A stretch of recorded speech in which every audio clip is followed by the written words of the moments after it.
Emily Parker stepped back into Havenridge, a quiet coastal town that always felt a little too small for her dreams, but somehow exactly right for her tired heart. At 28, she returned not because she wanted to, but because life in the city had drained her in ways she couldn't admit out loud. She found comfort in the familiar sense of sea salt and coffee from the old cafe where she now worked, a place filled with memories of simpler days. Her best friend, Lauren Evans, already worked there, rebuilding her life after a difficult divorce she never spoke much about.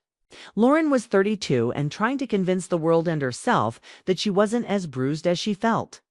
They were both healing quietly, moving through their days with a hopeful kind of heaviness. Until the evening, Daniel Hale walked into the cafe and shifted the air around them without even trying. He didn't seem extraordinary at first: glance, silver hair, calm eyes, a warm smile that looked like it had survived storms, but something about him held a gentle gravity. He was 50, visiting Havenridge to teach a short literature program at the community college, and he carried himself like someone who had lived enough life to understand its quiet corners. Emily noticed him first, not because he demanded attention, but because he seemed to fit into the space differently, like he belonged there in a way she didn't expect. She felt a small spark of curiosity, a soft pull she hadn't felt in a long time. The kind that came with admiration more than attraction, but still enough to make her heart shift. Lauren noticed too, though she pretended she didn't, offering him a polite smile while her thoughts tangled in ways she didn't want to untangle. She had promised herself she wouldn't look at anyone that way again, not after everything she had just been through. Daniel didn't try to charm anyone. He simply ordered tea, thanked them warmly, and took a seat by the window with a book he seemed genuinely absorbed in. That should have been the end of it, just a stranger passing through. But every few minutes he looked up, not searching for them, not studying them, just taking in the room with a thoughtful, observant ease. Something about him made it feel like he saw more than most people noticed. Emily found herself stealing a glance, then another, quickly looking away each time. She wasn't used to feeling anything towards someone she barely knew, especially someone old enough to be her father. But it wasn't romantic, not yet. It was something quieter, a recognition she didn't have words for. Lauren, meanwhile, felt a different kind of pull. She didn't glance his way as often as Emily did, but when she did, she felt a strange warmth she wasn't prepared for, something soft and unsettling. Something that made her chest tighten with the reminder that she had shut the door on love too tightly. Daniel eventually closed his book and thanked them again on his way out, giving them both a gentle nod. The moment was quick, simple, nothing dramatic, but it lingered in the air like the scent of ocean wind after a storm. When the door closed behind him, Emily and Lauren exchanged a look they didn't speak about. They didn't need to. Something had happened, something neither of them could name, but both felt.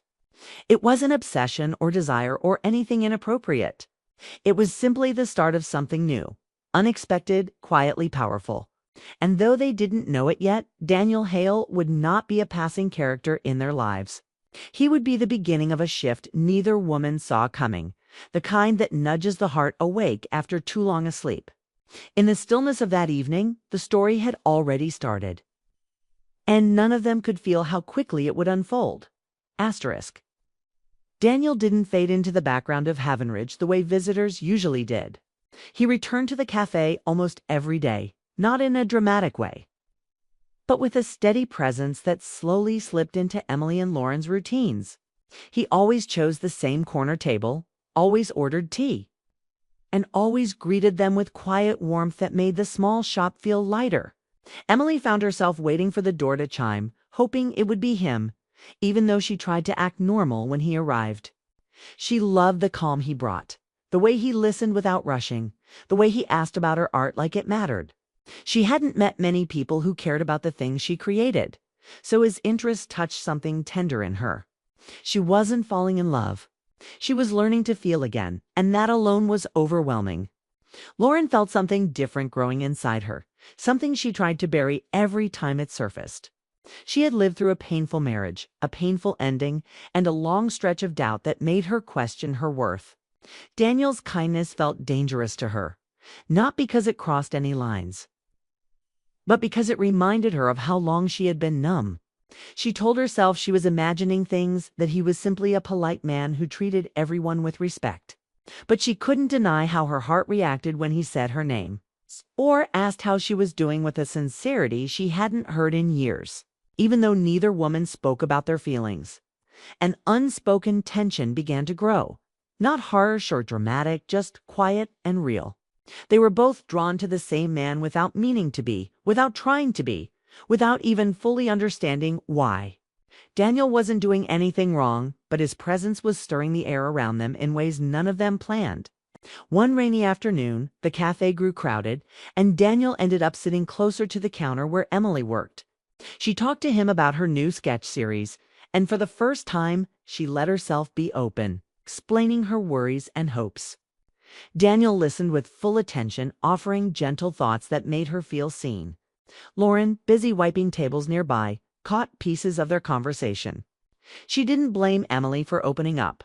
She understood it. But a small ache formed in her chest, a quiet fear that maybe she had been too careful. It's closed off. And now she was losing something she hadn't even admitted she wanted. She tried to shake it off, reminding herself that no one belonged to anyone, that feelings didn't follow rules. Still, the worry lingered. Daniel noticed the tension in the air, not clearly, but enough to sense that something was shifting between the two friends. He didn't know what to do with the feeling, so he stayed respectful and gentle, keeping his words thoughtful and his actions steady. He was a man who understood boundaries, and he held them with care. But the more he talked to them, the more he admired them, Emily's creativity and innocence, Lauren's strength and vulnerability. He didn't intend to affect them this deeply, yet their presence awakened something in him too. Something he had convinced himself he was too old to feel. The turning point came when he invited them to a community reading he was hosting at the library. He said it casually, not thinking it meant anything complicated, but it hit both women differently. Emily felt excited because someone believed in her enough to include her in their world. Lauren felt nervous because she had avoided anything that looked like emotional connection for a long time. They agreed to go together, neither admitting their nerves, both pretending it was just a friendly invitation. But it wasn't simple. Not anymore. That night, as the rain softened outside and the cafe lights reflected off the window glass, Emily and Lauren each felt a mix of hope and fear. Their hearts were waking up at the same time, drawn to the same warmth, unsure where it would lead. They didn't know how to talk about it. They didn't know how to stop it. And Daniel, quietly unaware of the storm building between them, kept showing up with the same gentle smile. Not knowing he was becoming the center of a choice the women weren't ready to face. The tension between Emily, Lauren, and Daniel grew in ways none of them expected. Days blurred together with small moments that felt heavy and meaningful. Moments that made Emily's chest tighten every time Daniel walked into the cafe. Moments that made Lauren's hands shake as she tried to act normal around him. Emily attempted to keep her distance, telling herself that admiring someone older was dangerous, that she needed to focus on her art and her new start in Havenridge.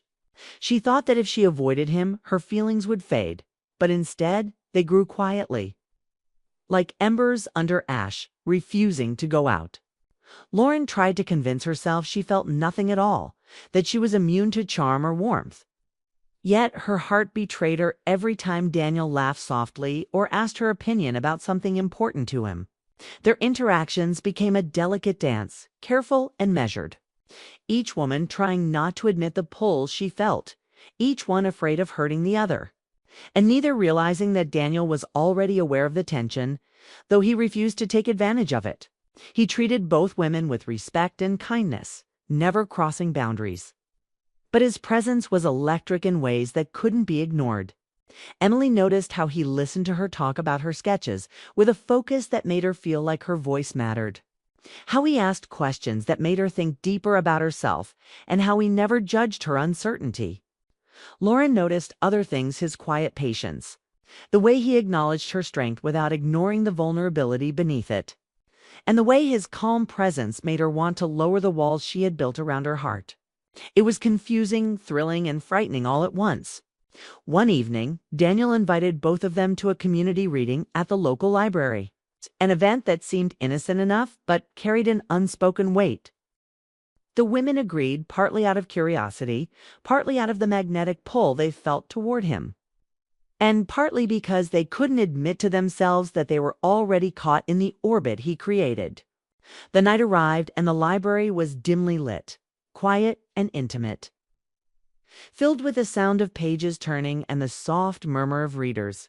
Daniel stood before the small crowd, reading passages about unexpected love, about moments in life when the heart refuses to follow rules or logic. Emily's chest tightened as she listened, realizing that the words he read mirrored the emotions stirring inside her. Lauren's eyes watered as she tried to focus on the story rather than the feeling of being seen in ways she hadn't allowed herself to be seen in years.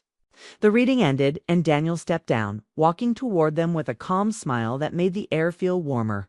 He spoke softly, words carrying a weight that surprised both women. "I never expected to meet two people who would challenge me to feel again," he said, and neither Emily nor Lauren knew exactly what he meant, but their hearts leaped anyway. They didn't speak immediately, standing there in the glow of the library lights, each lost in their own thoughts, each trying to make sense of the unspoken truths that hovered around them. The night felt endless, yet fleeting, as if everything was happening at the speed of their hearts, not the clock. Emily felt relief and a quiet longing she didn't yet understand. Lauren felt fear and hope tangled together, and Daniel felt a truth that he had kept hidden even from himself, a realization that his life had shifted in ways he hadn't anticipated. They walked home together in silence afterward, the sound of rain softly tapping on the sidewalks, and each of them sensed that something had begun that none of them could stop, something that would change their lives, slowly but irrevocably. There was no declaration, no dramatic confession, only the gentle, unstoppable pull of heart's awakening, a subtle fire that had started quietly but was impossible to ignore. In that moment, the three of them were suspended between fear and desire, between hesitation and acceptance, knowing without knowing that nothing would ever be the same again. Asterisk none of them had expected. As Daniel realized that the feelings he had tried to ignore were too strong to deny any longer, Emily, Lauren, and Daniel found themselves caught in a delicate balance of emotions, where every glance, every word, and every small gesture carried more weight than they wanted to admit. Emily had spent days trying to push her feelings aside, convincing herself that what she felt for Daniel was admiration rather than attraction, that the spark between them was harmless and fleeting. Yet every time he looked her way, offered a kind word, or asked her opinion about something, she felt that quiet pull deep in her chest. The pull of longing mixed with the bittersweet ache of wanting someone she thought was out of reach. Lauren, on the other hand, had struggled with her own emotions, afraid to acknowledge the soft warmth in her heart every time Daniel was near, knowing the age difference and the complications it could bring, yet unable to stop herself from noticing how he made her feel alive again. Daniel had spent weeks carefully observing both women, aware of the tension and unspoken feelings, and had finally realized that he could no longer pretend he didn't care for one of them more than the other. He wanted honesty for himself and for them, so he decided to speak openly. Not dramatically, not to hurt anyone, but to acknowledge the truth that had grown quietly between them. One evening, after the cafe had closed, he invited Emily and Lauren to walk along the quiet streets of Haven Ridge, the soft glow of street lamps reflecting on the wet pavement. The air was crisp, filled with the sound of distant waves and the faint scent of the sea. He spoke gently, first turning to Emily, acknowledging her creativity, her kindness, and the way she had allowed herself to feel again despite her hesitation, expressing admiration for her resilience and her openness. Emily felt her heart lift and ache at the same time, realizing that her feelings were understood and appreciated, even if they might not be reciprocated in the way she secretly hoped. Then he turned to Lauren, speaking with the same care and sincerity, expressing his respect for her strength, the courage she had shown in rebuilding her life, and the way she had allowed him to see her vulnerability without judgment. His words were quiet but powerful, filled with a warmth that made Lauren's chest tighten, making her realize that she had been seen in ways she hadn't expected, that someone had noticed her completely without rushing her or demanding more than she could give. The three of them stood in that soft streetlight, the tension between them settling into clarity as Daniel gently explained that his heart had quietly leaned toward Lauren, not in haste, not in passion, but in recognition of a connection he felt deeply and respectfully. Emily listened, tears forming in her eyes, not from heartbreak, but from a sense of peace and release. She understood that what she felt was important and real, but it wasn't love that would last. It was the kind of admiration and longing that could transform into friendship and understanding. Lauren, overwhelmed and trembling, realized that the walls she had built around her heart could finally come down, that she could let herself be seen, accepted, and loved again. Daniel reached for her hand, not as a claim or a demand, but as an invitation to walk a new path together, to explore the feelings they had both tried to ignore. Emily embraced Lauren in a quiet hug, feeling a strange mixture of relief and joy, understanding that sometimes love was not about possession or winning, but about seeing someone happy, even if it wasn't with you. The night air seemed softer, gentler, as if it were acknowledging the beginning of something real and beautiful. They walked back toward the cafe, hearts lightened yet filled with emotion, knowing that life had shifted, quietly but irrevocably. Emily found a sense of closure and peace. Lauren found courage and a new beginning. And Daniel found a love he hadn't thought he could feel again. The quiet fire that had been growing among them finally settled into a rhythm of understanding, acceptance, and hope, proving that the heart has a way of speaking softly, yet powerfully, when the time is right. That night, Havenridge felt alive in a new way. Each of them changed, ready to move forward with the knowledge that sometimes love arrives slowly, gently, and exactly when it is meant to.